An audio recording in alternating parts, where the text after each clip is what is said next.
ஆண்டவர் இன்றைக்கு உங்களை முன்குறிக்கிற நாள். கர்த்தர் இன்றைக்கு உங்களுக்காக பலத்த காரியங்களை செய்கிற ஒரு நாள். ஆண்டவர் உங்களுக்காக கிரியை செய்கிற நாள். இதற்காகவே கர்த்தர் இந்த இடத்துல உங்களை அழைத்து வந்தார். உன்னோடு கூட இருக்கிறேன் என்கிறதை கர்த்தர் நிரூபிக்கிறதற்காகவே அழைத்து வந்தார். நான் உன்னை மறக்கவில்லை என்பதற்காகவே கர்த்தர் அழைத்து வந்தார். எதிர்காலத்தை குறித்து கலக்கம் வேண்டாம். உண்டாக்கினவர் கைவிடவே இல்லை.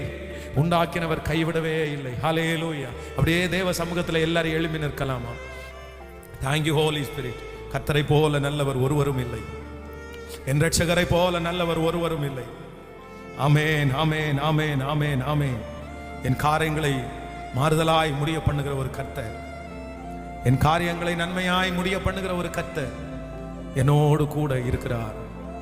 என்னை பெயர் சொல்லி அழைக்கிற என் கர்த்தர் என்னோடு கூட இருக்கிறார். ஏற்ற நேரத்தில் நிச்சயம் நடக்கும். ஹல்லேலூயா. என் காரியங்கள் வாய்க்க பண்ணும் கர்த்தர் என்னோடு கூட இருக்கிறார்.